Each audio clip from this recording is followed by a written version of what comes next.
Welcome to Nebraskanomics, where we help Nebraskans remove barriers to opportunity with policy research and legislative advice. I'm your host, Jim Vokal, CEO of the Platte Institute, a Nebraska-based think tank promoting policies that make it easier to get a good job, start a business, and help Nebraskans keep more of what they earn. If you want more economic freedom in Nebraska, then let's get started.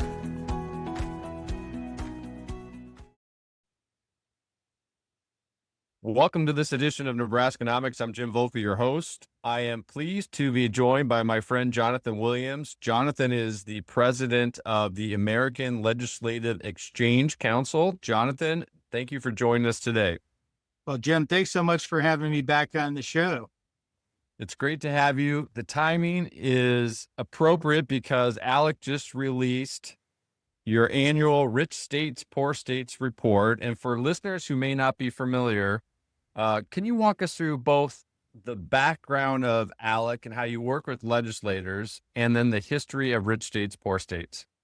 Yeah, absolutely. So ALEC has been around for over 50 years as a nonprofit, nonpartisan organization devoted to the principles of limited government, free markets, and federalism, working with legislators across the aisle, across all states, to develop best practices and model policy for them and to educate them to be the best legislators with the best ideas out there. And so part of that role is putting together research and analysis publications such as Rich States, Poor States, but we cover all kinds of other areas. We don't do the social issues, but everything outside of that, you'll find at ALEC.org some great solution sets, whether it's the model legislation or whether it's research. Education, freedom, energy, independence, down the line of the issues that legislators care most about.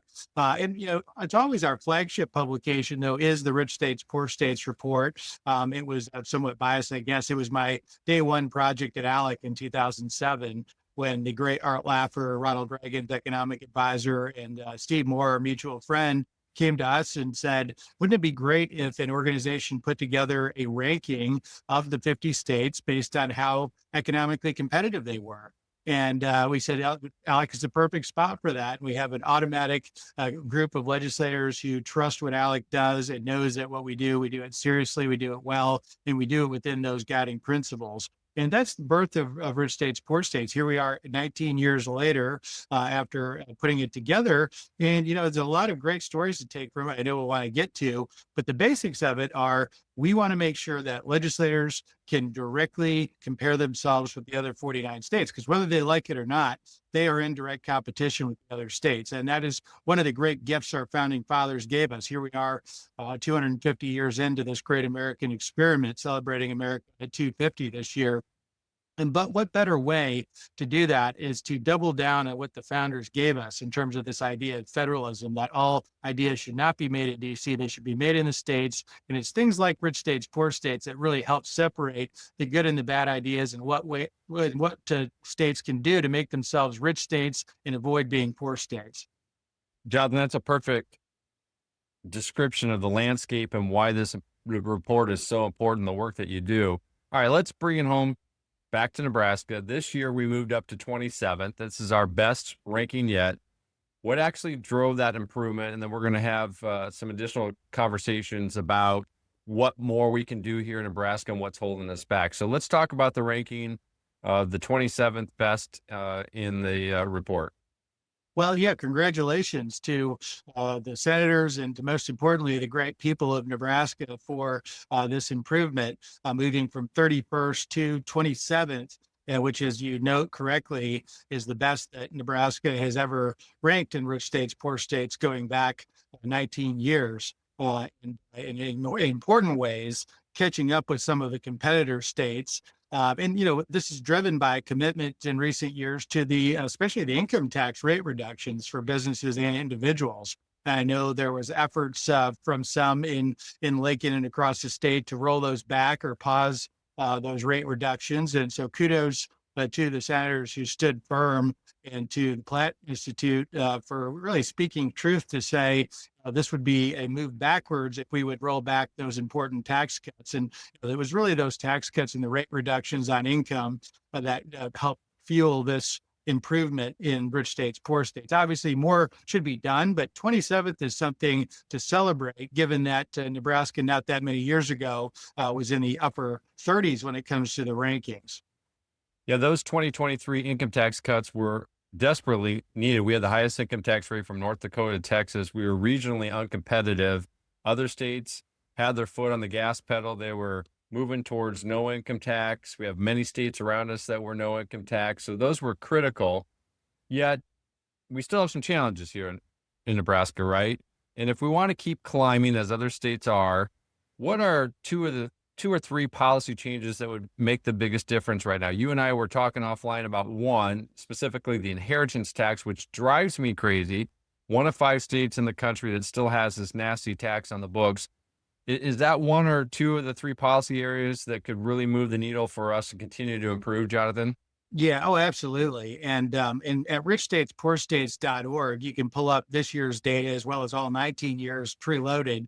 And if you pull up the Nebraska page there, we actually have a way that you can adjust the policies based on whatever proposals might be floated for this or next legislative session to say, what would X policy do to our ranking, all else being equal? It's a great way for people to explore how much the needle can be moved based on different policy ideas. And one of those is certainly the inheritance tax. And if you toggle that from yes to no, being a yes/no variable in rich states, poor states, it moves Nebraska's score from 27th in economic outlook all the way down to 19th best. So breaking into the top 20 with just one policy change, which is you know better than anybody, Jim, doesn't cost much money at all, but it makes a huge difference when it comes to the competitiveness of Nebraska. Now you add that to couple of the other factors. I won't talk about property taxes because I know that's something that's gotten a ton of discussion over the last couple of years and does need to be addressed, I think, the right way when it comes to watching local government spending, which drives property taxes. But then you look at other things such as public employees as a percentage of the total population. Only 3 states in America have more public employees as a percentage of total population. I understand that public power in Nebraska is a little bit unique, but it Right. doesn't move the needle that much when it comes to the size and scope of state and local workforce versus overall population. I think those two would be probably the two that stand out the most. Obviously, the issues of a high minimum wage at $15 an hour. It also is concerning when you look at competitiveness. And continuing to contemplate reducing the income tax further down the road if properly structured, right? Well, that's exactly right, because one of the key lessons that is very clear this year in rich states, poor states, but has been clear for years, which is states fall behind by standing still. And, you made some great progress, but now's not the time to take the foot off the gas in Nebraska, because guess what? The folks in Iowa are not taking the foot off the gas. South Dakota is already a no income tax state, as you know. Wyoming's a no income tax state. Kansas is moving to become a flat tax with triggers in place to cut rates. And then just as we're recording this week, we have Missouri voting to completely eliminate their personal income tax, passing out of the Senate and the House and heading to voters this fall for approval. So all of a sudden, that could send some major shockwaves through the Midwest if you have a state like Missouri make themselves what would be the 9th no income tax state in America.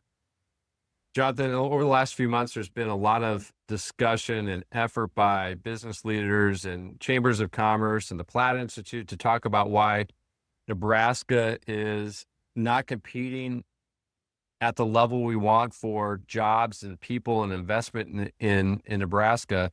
A lot of states are, though. What are some of the policy levers that may be in this report? I think we touched on some. Having the most competitive taxes, I think, would start. But what are some of those levers that make it more attractive to attract people and investment in the state? Well, I mean, a few things that stand out to me as somebody who's watched these migration numbers year in, year out for 20+ years now, because I think that's one of the most key pieces of takeaway from rich states, poor states is, yes, policy getting it right is important, but not just for the inherent idea of getting policy right. It's important because it drives growth, it drives upward mobility, it drives success of small business and families. And when people vote with their feet, as we like to say, across state lines, that's a revealed preference that they say, hey, we like this idea and this standard of living and basket of goods we get in this state, and we didn't like it where we left. And generally, we know that people move across state lines for economic opportunity is reason number one, not weather, not other things. It's really to make themselves better off and their families and their kids and their grandkids. And so thinking about it in that context, obviously taxes, tax burdens, tax rates, affordability of housing, which is very closely related to property taxes and supply of housing, energy costs, those all go into the basket of things. A couple of other things, though, really do stand out is, one thing that doesn't get nearly enough attention is the regulatory burden when it comes to why businesses invest in one state versus another. Sure.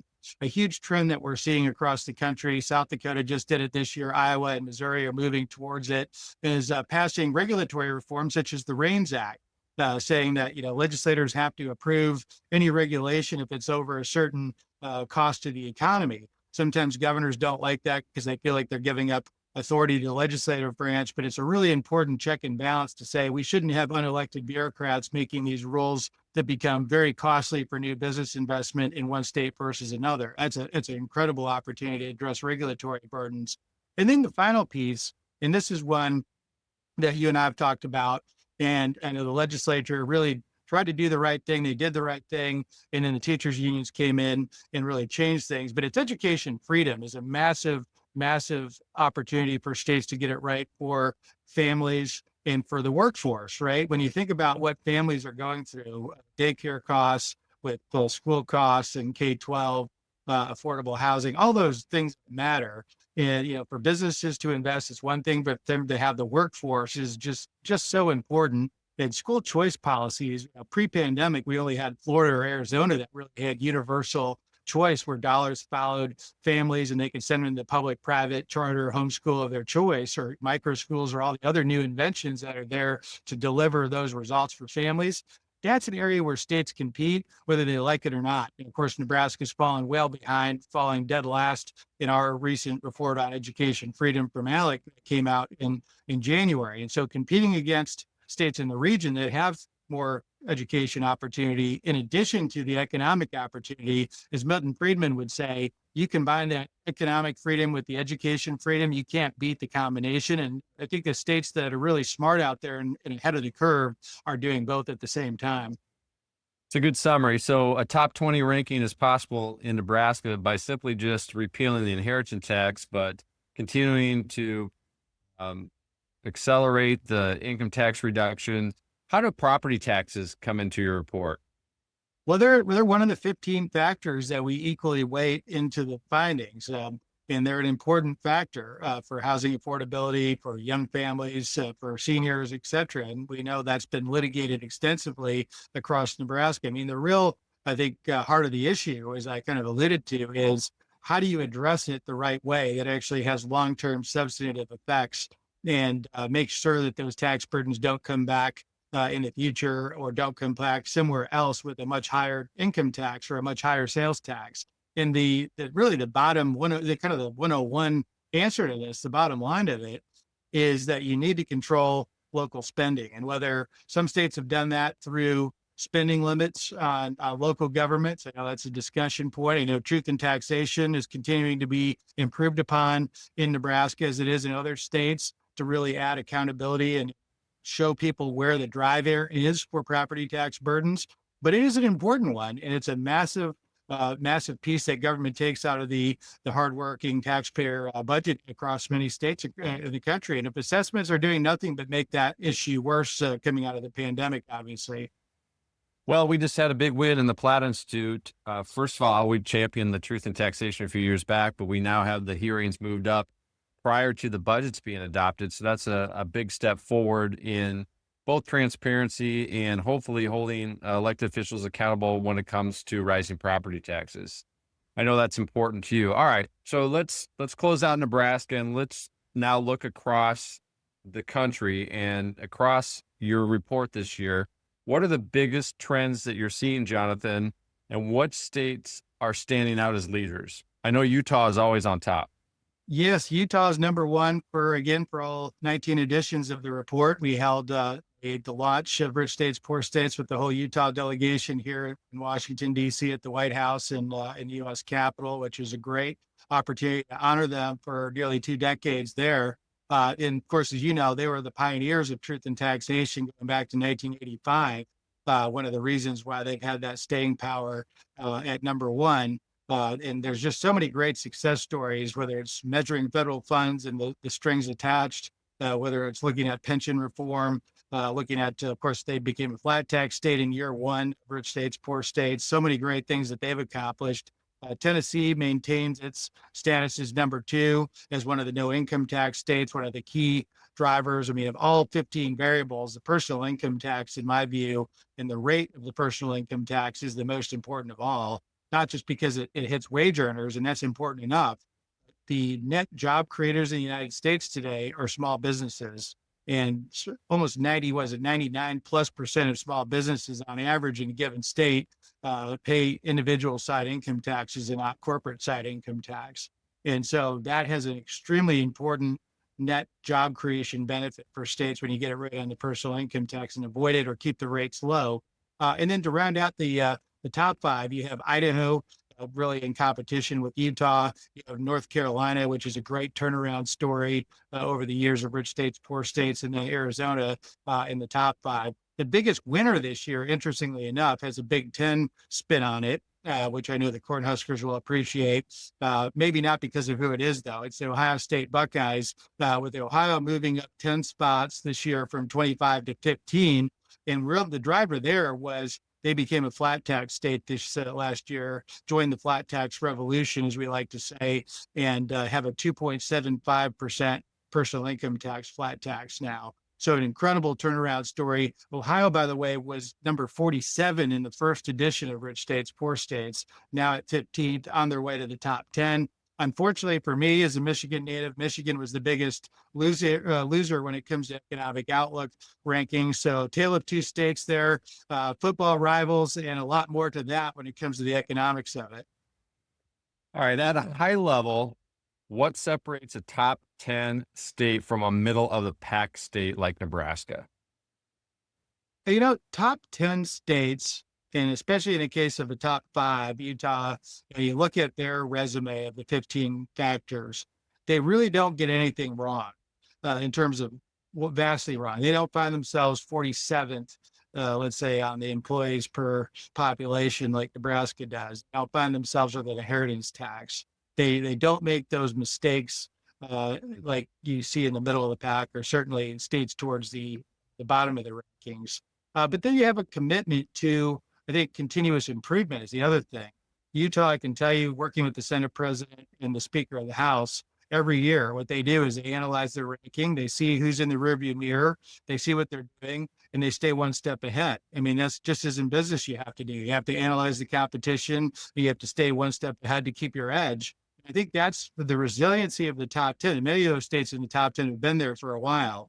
Some of our turnaround stories, but once they get into the top 10, they stay there because they elect people that have that resiliency. They're always looking to take that next step and be a leader when it comes to pre-market policy innovation. I think that's the real key. I mean, obviously lots of different policy differences that we could get into, but when you think about it from a leadership perspective, I think that's what they do is they have the leaders that look ahead, are visionary, innovative when it comes to bold policy ideas. So speaking on that, to close this discussion out, if Governor Pillen was in front of you with the 49 senators, what 1 or 2 reforms would you tell them that they have to get right next to move us up in the rankings and stay competitive, knowing that other states are continuing, just as you described, with their gas or foot on the gas pedal and continuing to march forward with bold reform? Great question. And, I would say keep up the great progress on the rate reductions on the personal and business income taxes, because that is the price of doing business or living or working in Nebraska vis-a-vis other states. And so kudos to everybody who retained those reductions in rates. I know Senator Von Gillerin, our ALEC co-chair, was very instrumental in keeping those rate reductions. So kudos to all that fought for that. Then you kind of go down the list of, it is, I think, economic malpractice today for any state to still have a death tax, an inheritance tax. And to toggle that and that one change getting Nebraska into the top 20, that should be a no-brainer. And then you look at other things that, are going to be a little bit heavier lift. But I think one of the things that we didn't touch on, a tax expenditure limit, which is the last thing that we measure. Nebraska truly doesn't have any in place. I think many of the states, want to make sure that whatever reforms they make are going to be long lasting and permanent in some cases, hopefully. And so putting things in more than statute, but in a lot of cases, constitution to say, maybe it's a supermajority requirement to raise taxes. Obviously, Nebraska is a little bit unique with the filibuster and cloture rules. But you have something like that in place, or like Colorado has a taxpayer bill of rights that says government can grow, but it can't grow faster than the economy, because businesses and individuals make investments not just based on the current policy resume of a state, but on the expectations of what it will be in the future. And to say that we have staying power, that our changes that we're making are going to be there, regardless of who's in power in a term limit environment, I think is really key. And thinking about ways that you can put institutional limits on the size and scope of government or tax authority would be a very smart thing to consider as well. Rich states, poor states. It's an annual report on state competitiveness done by the American Legislative Exchange Council. My guest today has been ALEC's president, Jonathan Williams. Good to see you again and having this conversation. We hope to have you in Nebraska soon. Well, absolutely. And best of the continued progress in the rankings for Nebraska in future years. Thank you, Jonathan. Thank you for listening to today's episode. If you want more economic freedom in Nebraska, please visit platteinstitute.org to make a donation to help fund our research and advocacy. Or you can subscribe to our newsletter and learn about today's most important issues facing Nebraskans. It's time to stop the status quo. Let's remove economic barriers and make Nebraskans proud.